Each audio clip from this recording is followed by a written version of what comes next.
ዕድሜ ልክ የለፋንበትን ሀብት እንዴት ነው የምንጠብቀው? ከማያስፈልጉ ክርክሮች፣ ከፍርድ ቤት ውጣ ውረዶች እና የግል መረጃዎቻችን ይፋ ከመሆን እንዴት ነው መከላከል የምንችለው? እንግዲህ በዚህ ገለጻ ላይ የሀብት ጥበቃን ወሳኝ ጉዳይ በጥልቀት እንመለከታለን። ይህ ጥያቄ ሀብት ላፈራ ሰው ሁሉ ወሳኝ ጥያቄ ነው። መልሱ ደግሞ ያለው ትክክለኛውን የሕግ አደረጃጀት መፍጠር ላይ ነው። እውነቱን ለመናገር ትክክለኛ አደረጃጀት ከሌለ በላብ ያፈራነው ሀብት ሁሉ በቀላሉ ለአደጋ ሊጋለጥ ይችላል። እሺ፣ እንግዲያው ይህ የሀብት ጥበቃ ዕቅድ ምን ይመስላል? በጨረፍታ ስናየው በጋራ የሚሰሩ 3 ቁልፍ አካላትን ያከፈፈ ነው ማለት እንችላለን። የመጀመሪያው ሊቪንግ ትረስት፣ ሁለተኛው ኤልኤልሲ እና ሦስተኛው ተጠቃሚዎች ቤኔፊሻሪስ ናቸው። እስቲ አሁን እነዚህ ሦስቱ እንዴት ተቀናይቶ እንደሚሰሩ እንመልከት። እቅዱን በደንብ ለመረዳት መጀመሪያ እያንዳንዱ አካል ምን እንደሆነና ለምን እንደሚያስፈልግ ለይተን እንወቅ። የዚህ ስትራቴጂ መሠረት ሊቪንግ ትረስት ነው። እስቲ እንደ አንድ ዋና ማጠራቀሚያ አድርገን እንየው። ሁሉንም የግልና የንግድ ንብረቶችን የሚይዘው ይሄው ነው። ዋና ዓላማው ደግሞ አንድ ሰው ከዚህ ዓለም በሞት ሲለይ ንብረቶቹ በጣም ረጅም ጊዜ በሚወስደው ብዙ ወጪ በሚያስወጣውና ለሕዝቡ ሁሉ ይፋ በሚሆነው የፍርድ ቤት የውርስ ማጣሪያ ሂደት ውስጥ እንዳያልፉ ማድረግ ነው። የትረስት ጽንሰ ሐሳብን በቀላሉ ለመረዳት የሀብት ሳጥን የሚለውን ምሳሌ እንውሰድ። ንብረቶችን ከግል ስም አውጥቶ በሕጋዊ መንገድ ወደዚህ ሳጥን ማስተላለፍ ማለት ነው። የሚገርመው ነገር የሳጥኑ ባለቤትነት የትረስት ቢሆንም በሕይወት እስካሉ ድረስ ቁልፉ ወይም የመቆጣጠር ሥልጣኑ ሙሉ በሙሉ በሰው እጅ ነው የሚሆነው። እንደፈለጉ መሸጥ፣ መግዛት፣ መጠቀም ይችላሉ። ቀጥሎ ያለው ሊሚትድ ላያቢሊቲ ካምፓኒ ወይም ኤልኤልሲ ነው። ይህ ደግሞ ለንግድ ሥራ እንደ መከላከያ ጋሻ ሆኖ ያገለግላል። በሌላ አነጋገር በንግዱ ላይ የሕግ ክስ ወይም ዕዳ ቢመታ አበዳሪዎች ሊጠይቁ የሚችሉት የንግዱን ንብረት ብቻ ነው። የግል ቤት፣ መኪና ወይም የባንክ ሂሳብን በፍጹም ሊነኩ አይችሉም። እና በመጨረሻም ደግሞ ተጠቃሚዎች ቤኔፊሻሪስ አሉ። እነዚህ ሰዎች ከዚህ ዓለም በሞት ሲለዩ በሀብት ሳጥኑ ውስጥ ያሉትን ንብረቶች እንዲቀበሉ አስቀድሞ የተመረጡ ግለሰቦች ናቸው። ዝውውሩ በፍጥነትና ያለምንም የፍርድ ቤት ጣልቃ ገብነት ይፈጸማል። እሺ፣ ሦስቱን አካላት አውቀናል። ግን እዚህ ጋር አንድ በጣም ወሳኝ ነገር አለ። የሀብት ሳጥን መፍጠር ብቻውን በቂ አይደለም። ሳጥኑ ባዶ ከሆነ ምንም አይነት ጥበቃ አይሰጥም። ስለዚህ ቀጣይ ወሳኝ እርምጃ ሳጥኑን በሀብት መሙላት ነው። እስቲ ይህን የመሙላት ሂደት ለተለያዩ የንብረት አይነቶች እንዴት እንደሚፈጸም እንመልከት።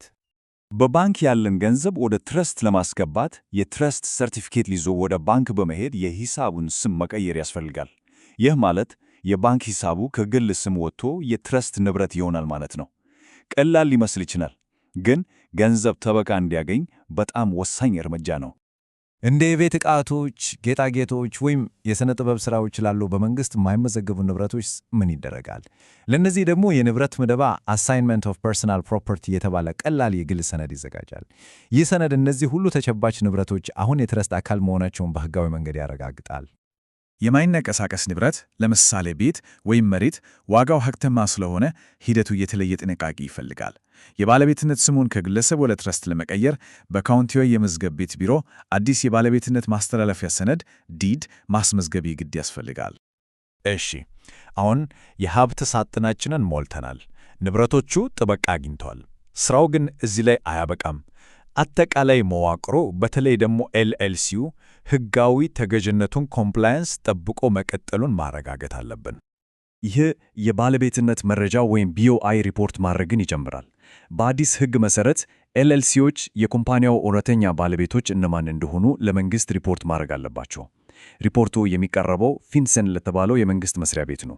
ይህ ሕግ በቅርብ ጊዜ የወጣና ለውጦች ሊኖሩት ስለሚችል ማንኛውንም እርምጃ ከመውሰዷ በፊት ሁልጊዜ የፊንሰን.gov ድረገጽን መመልከት በጣም አስፈላጊ ነው።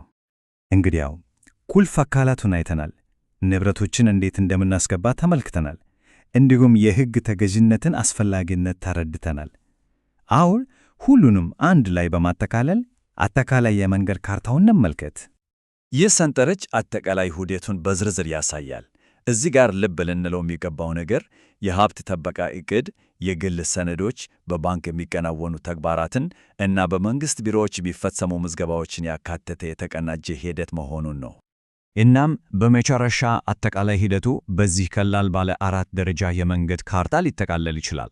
አንደኛ፣ የትረስት ሕጋዊ ሰነድ ማዘጋጀት፣ ሁለተኛ፣ ንብረቶችን ወደ ትረስት ስም ማዛወር ወይም ሳጥኑን መሙላት፣ ሶስተኛ፣ ለንግድ ሥራ LLC ማቋቋም እና አራተኛ፣ አስፈላጊውን የመንግሥት ሪፖርት በማድረግ ሕጋዊ ተገዥነትን ማረጋገጥ።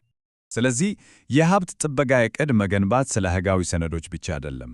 በለፉበት ያፈሩትን ሀብት ከማይታሰቡ አደጋዎች ለመጠበቅ፣ ለሚወዷቸው ሰዎች እንከን የሌላሽ እና የግል ውርስን ለማረጋገጥ እና ከሁሉም በላይ ደግሞ የአእምሮ ሰላም ለማግኘት የሚወሰድ ወሳኝ እርምጃ ነው። ጥያቄው ሀብት አፈርተዋል ወይ ሳይሆን ያፈሩትን ሀብት ለመጠበቅ ዝግጁ ነው የሚለው ነው።